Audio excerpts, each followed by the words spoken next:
Soma Bibiliya. Bakunze b'ikiganiro Soma Bibiliya, uyu munsi turakomeza mu gitabo cya Samweli wa mbere. Turasoma ibice bibiri, igice cya 23 ndetse n'igice cya 24. Samweli wa mbere igice cya 23. Umutwe w'amagambo uravuga ngo Dawidi atabara i Keyila. Bukeye babwira Dawidi bati: uzi ko Abafilisitiya barwanye i Keyila bagasahura ingano ku mbuga zabo? Dawidi niko kugisha Uwiteka inama ati: mbese nje gutera Abafilisitiya? Uwiteka asubiza Dawidi ati: genda utere Abafilisitiya ukize ab'i Keyila. Ariko abantu ba Dawidi baramubaza bati: mbese ubwo tugiriye ubwoba hano i Buyuda, nitugera i Keyila kurwana n'ingabo z'Abafilisitiya bizacura iki? Nuko Dawidi yongera kugisha Uwiteka inama. Uwiteka aramusubiza ati: haguruka umanuke ujye i Keyila, kuko nzakugabiza Abafilisitiya. Nuko Dawidi ahagurukana n'ingabo ze bajya i Keyila, barwana n'Abafilisitiya, banyaga inka zabo, babicamo benshi cyane. Uko niko Dawidi yakijije abaturage b'i Keyila. Kandi ubwo Abiyatari mwene Ahimeleki yahungiraga kuri Dawidi i Keyila, yahunganye efodi. Bukeye babwira Sawuli ko Dawidi ari i Keyila. Sawuli aravuga ati: Imana yamushyize mu maboko yanjye, kuko akingiraniwe imbere. Ubwo yinjiye mu mudugudu ukingishwa inzugi z'ibihindizo. Nuko Sawuli ahamagaza ingabo zose ngo batabare, batere i Keyila, bagote Dawidi n'abantu be. Dawidi amenya ko Sawuli amuhigira, abwira Abiyatari umutambyi ati: zana hano efodi. Nuko Dawidi arasenga ati: Uwiteka Mana ya Isirayeli, umugaragu wawe numvise ko Sawuli yenda gutera i Keyila no kwirimbura babampura. Mbese abantu b'i Keyila bazamumpa? Ni koko Sawuli azamanuka nk'uko umugaragu wawe numvise? Uwiteka Mana ya Isirayeli, ndakwinginze bwira umugaragu wawe. Uwiteka arabwira ati: azamanuka. Dawidi ahera ko arabaza ati: mbese ab'i Keyila bazantanga n'abantu banjye mu maboko ya Sawuli? Uwiteka aramusubiza ati: bazagutanga. Nuko Dawidi n'abantu be nka 600 barahaguruka, bava i Keyila, bajya aho bashoboye hose. Hanyuma babwira Sawuli ko Dawidi yacitse, akava i Keyila arorera gutabara. Dawidi na Yonatani bongera gusezerana. Nuko Dawidi aba mu bihome byo mu butayu, aguma mu gihugu cy'imisozi cyo mu butayu bw'Izifu. Sawuli akajya amugenza uko bukeye, ariko Imana ntiyamutanga mu maboko ye. Dawidi abonye ko Sawuli yazanywe no gushaka kumwica, yigumira mu ishyamba mu butayu bw'Izifu. Bukeye Yonatani mwene Sawuli arahaguruka, asanga Dawidi mu ishyamba, amukomeza ku Mana. Aramubwira ati: witinya, kuko ukuboko kwa data Sawuli kutazagushyikira, kandi uzaba umwami wa Isirayeli. Njye ubwanjye nzaba uwa kabiri kuri wowe, kandi data Sawuli nawe arabizi. Bombi bahera ko basezerana imbere y'Uwiteka, maze Dawidi yigumira mu ishyamba, Yonatani asubira iwe. Bukeye Abazifu bajya kwa Sawuli i Gibeya, baravuga bati: mbese ntuzi ko Dawidi yihishe muri twe mu bihome byo mu ishyamba rya Hakila, mu ruhande rw'ubutayu w'Ikusi? Nuko none Nyagasani, imanuka nk'uko umutima wawe ubishaka, kandi nitwe tuzamushyira mu maboko y'umwami. Sawuli aravuga ati: Uwiteka abahire, kuko mumbabariye. Nimugende ndabinginze, mwongere mumenyeshe, mwitegereze ahaba, kandi n'uwamubonye uwo ari we, kuko bambwiye ko agira ubwenge bwinshi.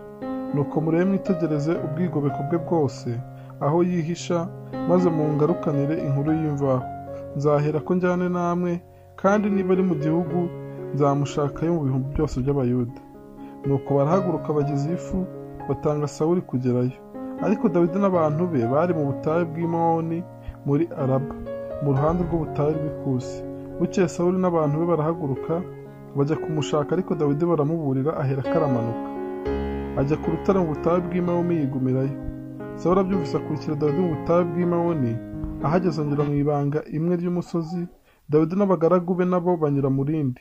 Ariko Dawidi arihuta cyane ngo acika, bitewe no gutinya Sawuli, kuko Sawuli n'ingabo ze bari batangatanze Dawidi n'abantu be ngo bafate. Bukeye haza impuruza kuri Sawuli, iravuga ati: ngwino tebuka, Abafilisitiya baguye igihugu gitumo. Nuko Sawuli arahindukira, ntiyaba agikurikiye Dawidi, ahera ko atera Abafilisitiya. Nicyo cyatumye aho hantu bahimba Selahamalekoti. Samweli wa mbere igice cya 24.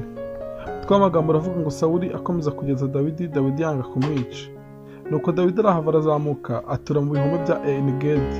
Bukeye Sawuli atabarutse avuye kwirukana Abafilisitiya, bamubwira ko Dawidi ari mu butayu bwa Enigedi. Sawuli aherako ajyana ingabo 3,000 zitoranyijwe mu Bisirayeli bose, bajya gushaka Dawidi n'abantu be mu bitare by'igandagarizo ry'amasha. Aza atyo ahera ku biraro by'intama biri iruhande rw'inzira, kandi hari ubuvumo. Maze Sawuli yinjiramo gutwikira ibirenge, kandi Dawidi n'abantu be bari mu mwinjiro w'ubwo buvumo. Maze abantu ba Dawidi baramubwira bati, uyu ni wo munsi Uwiteka yakubwiraga ati, nzakugabiza umwanzi wawe, uzamugenza uko ushaka. Dawidi arahaguruka, ageza ku kinyita cy'umwambaro wa Sawuli bucece. Hanyuma Dawidi agira umutima umuhana, kuko yageshe ku mwambaro wa Sawuli. Abwira abantu be ati, Uwiteka ndinde kugenza ntya umwami wanjye Uwiteka yimikishije amavuta, ngahangara kumurambura ukuboko kwanjye, kandi ari we Uwiteka yimikishije amavuta.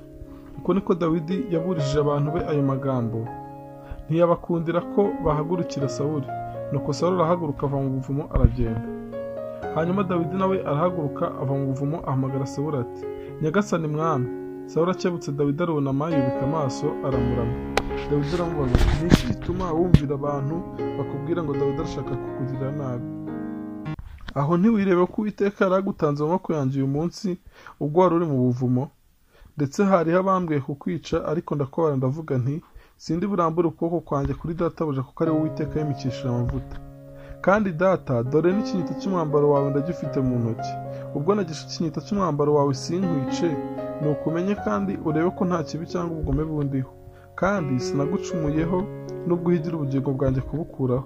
Uwiteka aba ari we uducira urubanza twembi, kandi aba ari we wakumura, ariko ukuboko kwanjye ntikuzagukoraho. Nk'uko umugani w'abakera uvuga ngo ibibi biva mu babi, ariko rero ukuboko kwanjye ntikuzagukoraho. Mbese umwami wa Isiraheli ateye nde? Uwo ahiga ni nde? Ni intumbi y'imbwa n'imbaragasa. Nuko Uwiteka w'umucamanza wacu aducira urubanza, yitegereze amburanire ankize amaboko yawe. Nuko Dawidi amaze kubwira Sawuli ayo magambo, Sawuli aravuga ati, yewe mwana wanjye Dawidi, iryo jwi ni iryawe? Maze Sawuli aca uborogo ararira. Ahera akabwira Dawidi ati, undushije gukiranuka kuko unyituye neza, ariko ngenda kwitura inabi. Kandi uyu munsi weruye ineza ungirira kuko utanyishe, naho Uwiteka yantanze mu maboko yawe. Mbese umuntu yabona umwanzi we yapfa kumureka agacika gusa? Nuko Uwiteka akugororera ibyiza ku byo unkoreye uyu munsi. Kandi rero nzi yuko utazabura kuba umwami, kandi ko ubwami bwa Isirayeli buzakomezwa mu kuboko kwawe. Nuko none ndahira Uwiteka ko utazarimbura urubyaro rwanjye, kandi ko utazasibanganya izina ryanjye mu nzu ya data. Dawidi aramurahira. Nuko Sawuli asubira iwe, Dawidi n'abantu be bazamuka bajya mu gihome. Uwiteka aduhana umugisha kuri ibice bibiri dusomye. Tubibutse gukomeza gukora subscribe kuri Evangelizera Monde TV ndetse na share. Murakoze, amahoro y'Imana abane namwe.